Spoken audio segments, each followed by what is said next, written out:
ખનીજ માફિયા અને પોલીસ વચ્ચેની એક કથિત વાતચીતમાં ક્લીન ચીટ મળી છે। પ્રાથમિક તપાસમાં લીંબડી સુરેન્દ્રનગર ડીવાયએસપીને ક્લીન ચીટ મળી। પોલીસ વડાએ ડીજીને સોંપેલા પ્રાથમિક રિપોર્ટમાં ક્લીન ચીટ મળી છે। અધિકારીઓના નામે નંબર સેવ કરનાર સામે હવે કાર્યવાહી થશે। આ નંબરનો વ્યક્તિ બંને ડિવિઝનમાં નથી।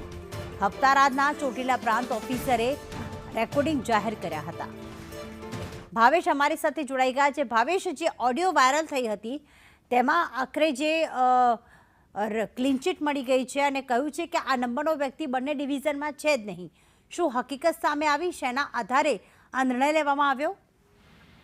ચોક્કસ વાત કરવામાં આવે તો ચોટીલા પ્રાંત અધિકારીએ થોડા દિવસ પહેલા એક ગાડી છે એ ઝડપી હતી ને ગાડીમાંથી 3 મોબાઈલ છે મળી આવ્યા હતા અને મોબાઈલમાં રેકોર્ડિંગ છે એ સામે આવ્યા હતા। જે રેકોર્ડિંગમાં જે નંબરો સેવ કર્યા હતા એ લીંબડી ડીવાયએસપી અને સુરેન્દ્રનગર ડીવાયએસપીના નામે નંબરો છે એ સેવ કરેલા હતા।